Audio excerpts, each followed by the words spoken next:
Lalu selanjutnya kita akan membahas lebih rinci mengenai telencephalon. Ya, sebelumnya tadi kita sudah bahas, tapi dalam garis besarnya saja ya. Nah, sekarang lebih rinci bagian-bagian yang penting dari telencephalon antara lain korteks ya, karena korteks itu adalah kumpulan badan-badan sel ya. Kalau medula itu tidak terlalu penting ya, hanya serabut-serabut akson ya. Nah, korteks ini kalau kita lihat pada gambar berikutnya ini, itu permukaannya itu melekuk-lekuk ya. Maksudnya bisa melekuk-lekuk itu supaya permukaannya lebih luas. Kalau licin saja dibandingkan dengan melekuk-lekuk itu ya, yang melekuk itu lebih luas. Maksudnya lebih luas supaya bisa lebih banyak menampung sel-sel neuron. Karena pada waktu kita lahir, otak itu membawa neuron yang banyak sekali dalam otak. Nah, selanjutnya dalam perjalanan kehidupan, neuron itu ada yang terpakai menjadi aktif, ada juga yang sama sekali tidak terpakai akhirnya mati. Ya, jadi tetapi kita membawa neuron jauh melebihi yang kita butuhkan. Jadi sebenarnya kapasitas untuk belajar pada otak itu ya tidak terbatas ya. Nah, ini kita lihat otak itu tadi kita katakan terdiri atas lekukan-lekukan, tonjolan-tonjolan, itu kita sebut sebagai girus istilahnya. Girus itu ada yang penting mempunyai nama, ada juga yang kurang penting tidak ada namanya ya. Nah, antara dua girus tentu berarti ada lekukan ke dalam ya. Nah, kalau lekukan ke dalam itu yang kita sebut sebagai visura atau sulcus ya. Jadi kalau agak dangkal ya kita sebut visura, kalau lebih dalam kita sebut sulcus. Tetapi di sini dalamnya itu relatif ya. Kadang-kadang ada pada satu buku anatomi kita lihat satu lekukan disebut visura, pada buku anatomi lain disebut sebagai sulcus, ya boleh-boleh saja, tidak apa-apa ya. Kemudian otak ya, tadi kita katakan dua bagian, hemisfer kiri dan kanan.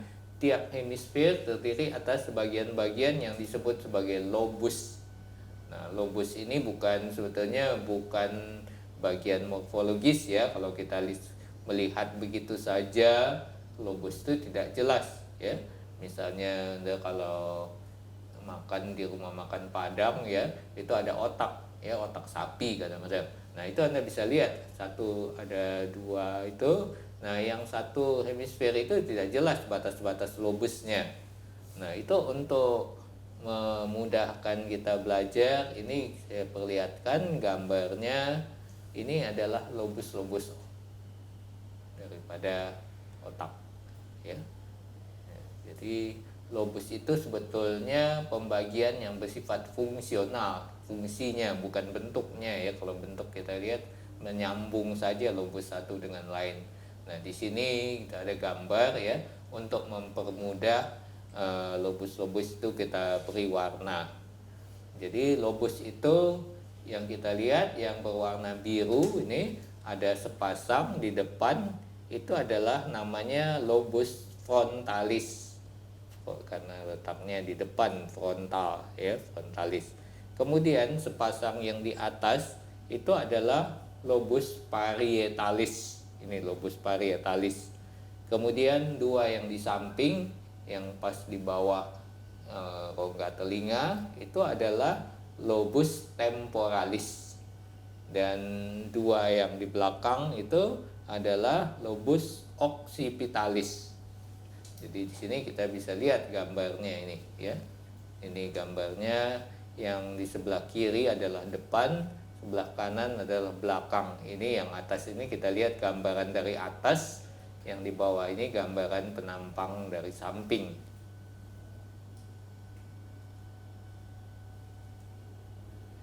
Kemudian sesudah lobus berikutnya adalah sistem limbik.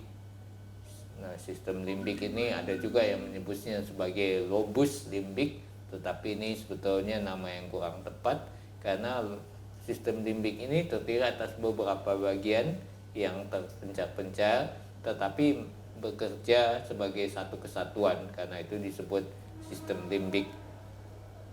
Dan berikutnya lagi adalah ganglia basalis yang tadi kita sudah dibahas ya pada pertemuan sebelumnya ya. Itu adalah pulau-pulau badan sel di tengah-tengah dari medula yang ada di dalam cerebrum. Dan kemudian ada lagi serabut-serabut penghubung ya, serabut-serabut penghubung, yaitu akson-akson tadi sebenarnya. Jadi ada akson-akson yang kadang-kadang membentuk kumpulan serabut.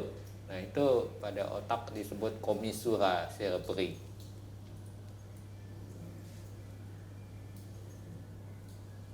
Nah, tadi kita sudah katakan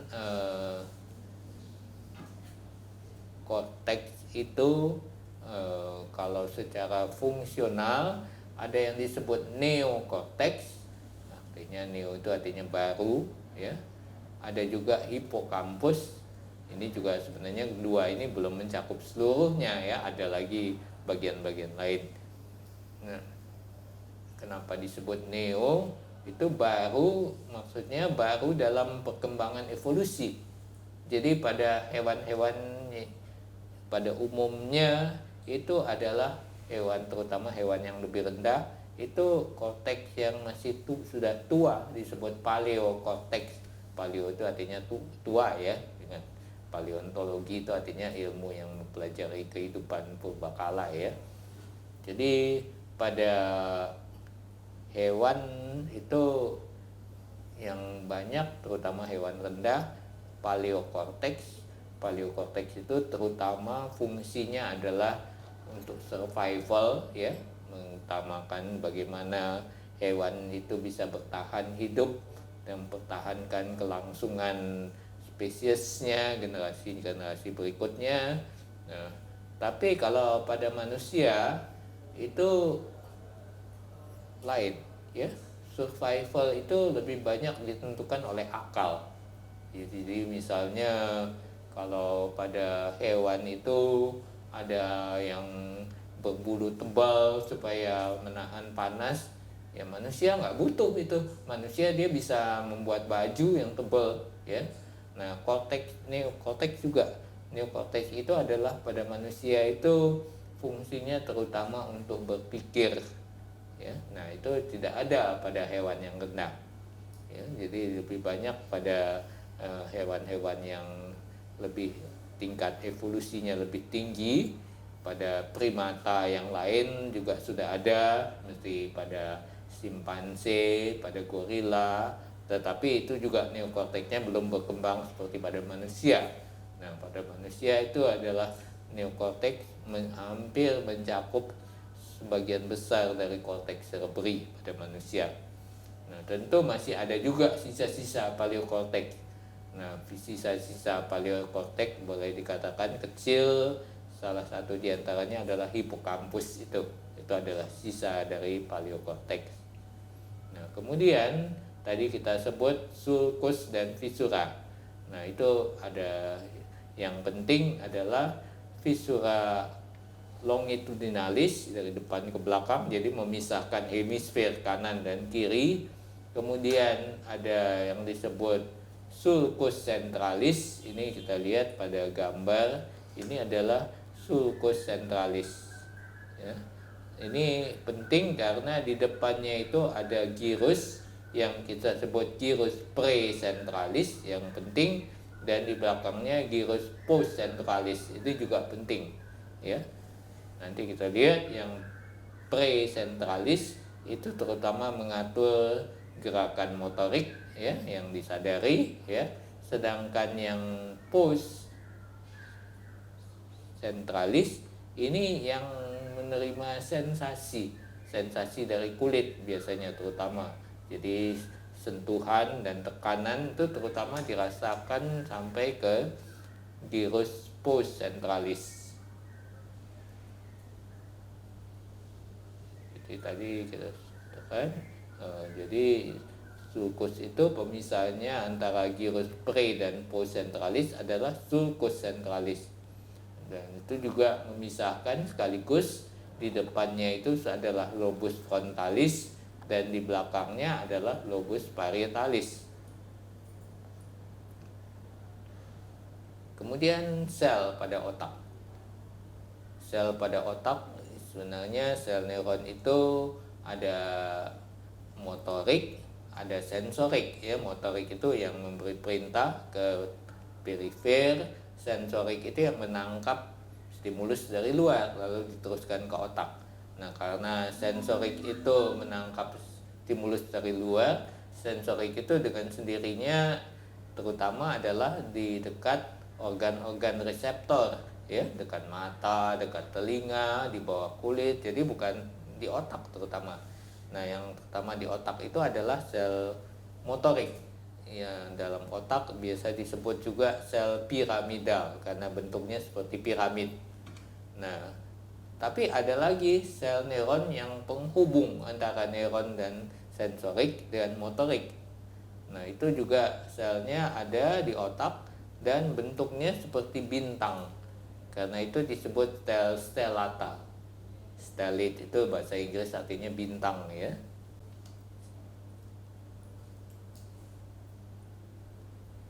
Lalu lobus frontalis ini kalau Anda baca di buku-buku soal fungsi-fungsinya, misalnya yang di depan frontalis adalah untuk pengendalian motorik, gerakan sadar, juga mengendalikan ekspresi emosi dan perilaku moral. Kemudian lobus temporalis yang di bagian samping untuk pendengaran dan keseimbangan, juga emosi dan memori.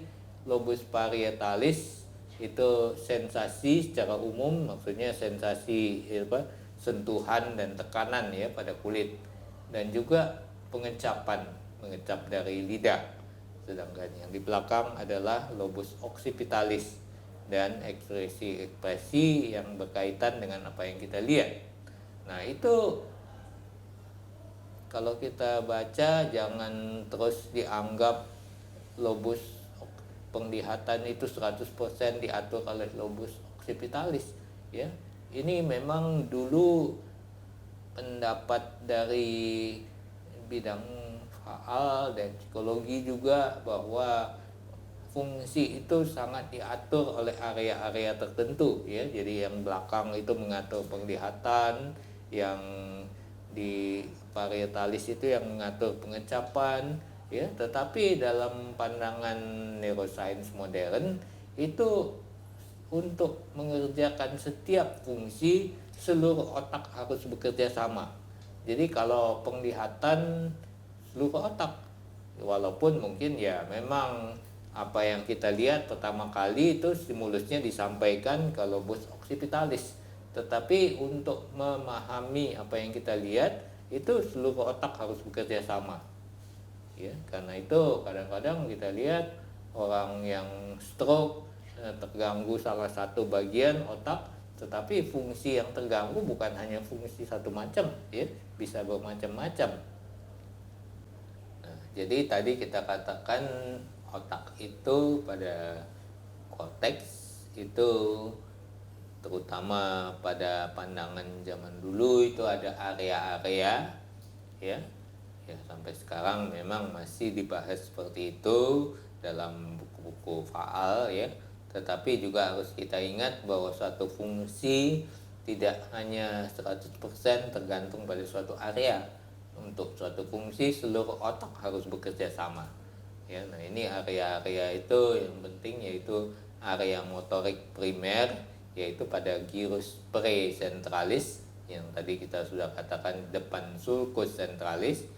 Nah, itu ya memang semua perintah untuk menggerakkan badan secara sadari itu pertama kali dari area itu. Tetapi nanti dari area itu akan menyebar ke area-area lain, baru diteruskan ke bawah ya. Kemudian juga di belakang sulcus centralis adalah gyrus postcentralis. Nah, itu yang disebut area somatosensorik yang menerima stimulus sensorik pada soma, pada tubuh kita, pada kulit berupa sentuhan atau tekanan. Nah itu jadi stimulusnya pertama kali disampaikan ke situ ya, tetapi untuk disadari oleh kita seluruh otak harus bekerja sama. Begitu juga area visual yang ada di belakang pada lobus occipitalis dan area auditorius atau pendengaran pada lobus temporalis ya. Jadi kalau untuk pendengaran itu mula-mula sampai ke auditorius pas di bawah telinga itu. Tapi kalau penglihatan, walaupun mata kita di depan, itu pertama kali sampai ke belakang lobus occipitalis yang menangkapnya. Ini adalah gambaran ya. Sebenarnya ini adalah gambaran dari pengetahuan masa lampau ya. Ada yang mengatur speech, pembicaraan, ada yang mengatur language, pengetahuan tentang bahasa, ada yang mengatur reading, bagian untuk membaca. Tapi sebenarnya saya katakan sekarang itu seluruh otak harus bekerja sama ya. Kalau tidak ya kita tidak bisa berbicara, memahami bahasa dan sebagainya kalau tidak seluruh otak itu bekerja sama. Nah, kemudian tadi kita katakan di dalam substansi alba itu ada kumpulan serabut-serabut. Ya tentu kumpulan akson ya. Kalau dendrit itu pendek-pendek ya, tidak membentuk serabut yang panjang. Nah, kumpulan ini serabut ini di dalam otak itu karena warnanya putih, akson disebut juga traktus serabut putih atau white fiber tracts.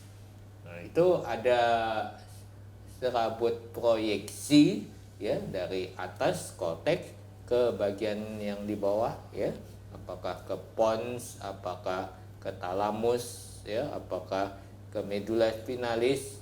Nah, ada lagi serabut komisura. Komisura itu menghubungkan hemisfer kiri dan kanan. Dan salah satu komisura yang terbesar itu mempunyai nama sendiri, yaitu corpus callosum. Corpus itu badan ya.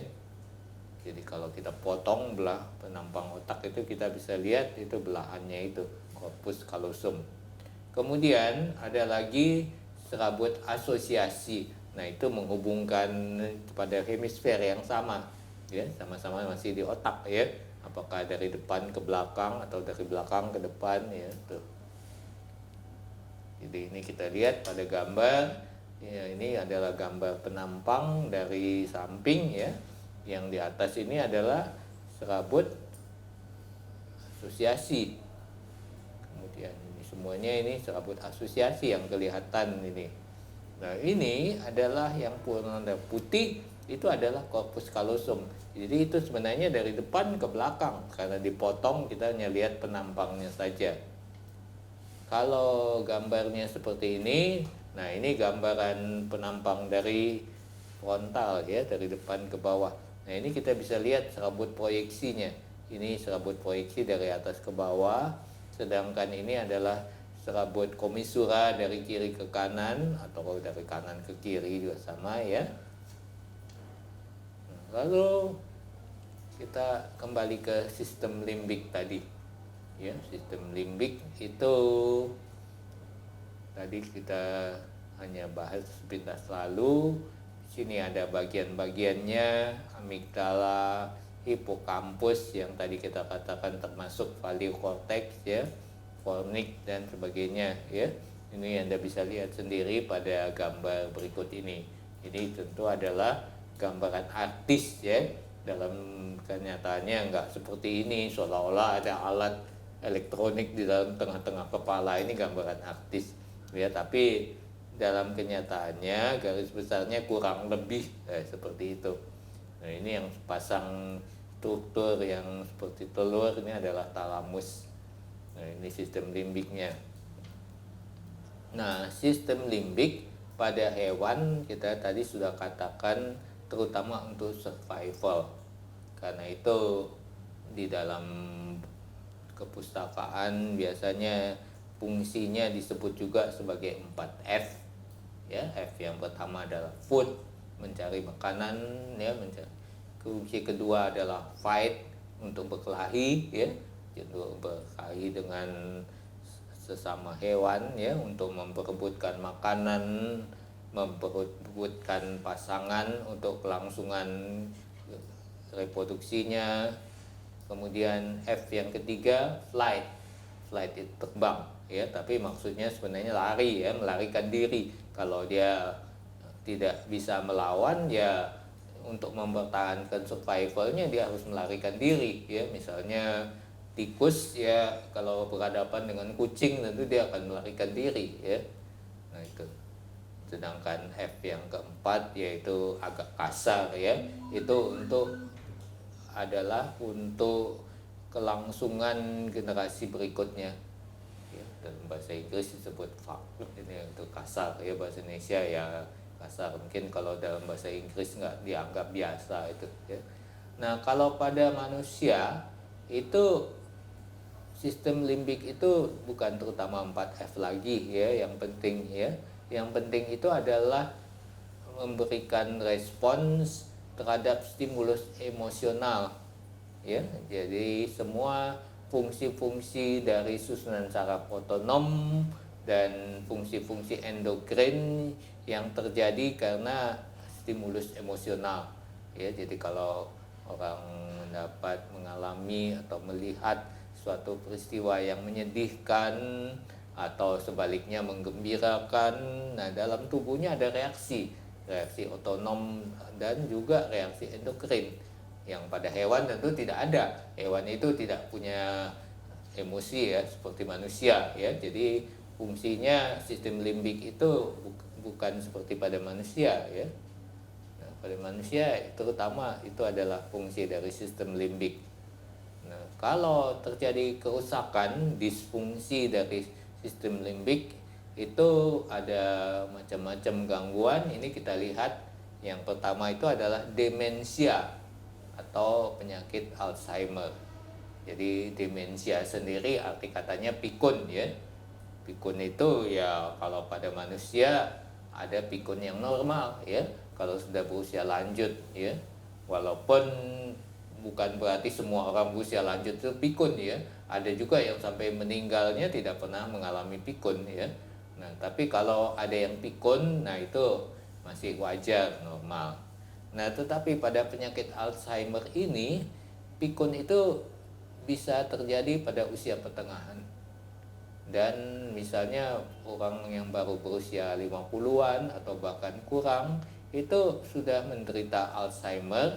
Dan Alzheimer ini bukan hanya pikun, tetapi disertai kemunduran fungsi-fungsi organ tubuh yang lain, ya. Organ fungsi misalnya jantungnya mengalami kemunduran, ginjalnya mengalami kemunduran, hatinya mengalami kemunduran. Jadi kalau tidak diterapi dalam waktu tidak lama, orangnya akan meninggal. Dan walaupun diterapi pun sebenarnya terapinya sulit, kebanyakan tidak berhasil. Nah, ini penyakit Alzheimer ini tentu bukan selalu disebabkan disfungsi sistem limbik, ya. Ada kerusakan lain pada otak yang juga bisa menyebabkan penyakit Alzheimer. Tapi ini salah satunya penyebab Alzheimer, yaitu gangguan sistem limbik. Dan bisa juga timbul gangguan neuropsikiatrik lainnya, ya. Misalnya ansietas. Ansietas itu cemas, ya. Kalau ada stimulus yang wajar, orang itu cemas itu ya normal, ya. Kalau sekarang Anda mendengar berita tentang COVID, ya, di Indonesia, ya, Anda merasa cemas, itu wajar. Tetapi pada penderita ansietas, dia itu terus panjang hari merasa cemas. Kalau ditanya, dia tidak bisa menjelaskan apa sebabnya dia merasa cemas, ya. Itu penderita ansietas. Bisa juga gangguan afek. Afek itu adalah suasana hati, ya. Jadi kalau suasana hati itu bisa naik, bisa turun. Kalau turun itu istilahnya depresi, ya. Orangnya merasa, biasanya pada depresi itu orangnya tidak ingin melakukan aktivitas apa-apa, duduk diam saja bisa berjam-jam, ya. Karena ini bukan depresi normal, ya. Kalau Anda mendapat kabar ya ada yang menyedihkan, orang tua meninggal lalu mengalami depresi, ya itu wajar. Tetapi pada penderita depresi ini tanpa sebab, ya, depresi bisa sampai berhari-hari. Nah, lalu kemudian tiba-tiba naik menjadi suasana hatinya meningkat sampai menjadi mania, istilahnya. Mania itu hiperaktif. Jadi orangnya kalau berbicara ya nyerocos terus, tidak habis-habisnya. Kalau tidak bisa duduk diam, mondar-mandir ke sana kemari, ya. Itu yang mania. Karena itu kelainannya disebut juga kelainan bipolar. Ada dua kutub bergantian. Suatu waktu depresi, lalu mania, lalu depresi lagi, mania. Ada juga yang hanya afeknya depresi terus. Ada juga yang mania terus, yaitu.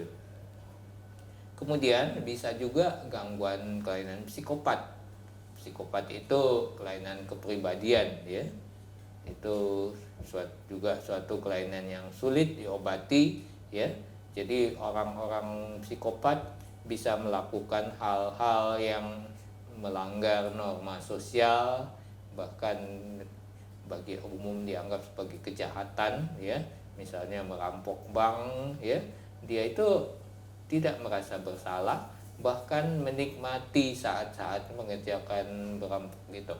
Ya bukan karena butuh uangnya, ya, hanya untuk menikmati suasana pada saat melakukan perampokan itu. Ada yang saya lihat katanya anak remaja membunuh balita, ya. Dia tidak, kalau ditanya ya tidak bisa menjelaskan kenapa dia itu membunuh, motifnya apa. Hanya untuk menikmati saat-saat dia melakukan pembunuhan itu, ya. Kemudian kita lanjutkan pada otak, ada ganglia basalis. Ini nanti kita bahas pada fungsinya pada sesi-sesi berikutnya. Ada lagi yang tadi commissura cerebri, yang terbesar adalah corpus callosum, ya. Ini gambarnya ganglia basalis. Sekali lagi ini adalah gambaran artis, ya. Jadi yang benar-benar ya tentu tidak seperti ini.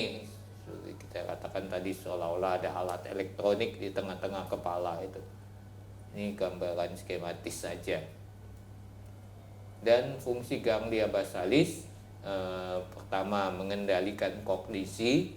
Kognisi itu yaitu menangkap semua stimulus dari luar dan kemudian menafsirkannya, kemudian mengkoordinasikan gerakan voluntar, yaitu gerakan yang disadari, kemudian mengendalikan postur tubuh, ya, ada orang yang tegak, ada yang agak bungkuk, ya. Dan juga disfungsi ganglia basalis bisa menyebabkan macam-macam penyakit, ya. Salah satunya misalnya penyakit Huntington, yang lainnya penyakit Parkinson, juga gangguan berbicara, karena tadi kita katakan mengendalikan fungsi kognisi, ya, mengganggu pergerakan, mengganggu postur, ya, dan ya. Oke, ini adalah kuliah sesi kedua, ya. Sesi berikutnya akan kita lanjutkan pada minggu berikutnya.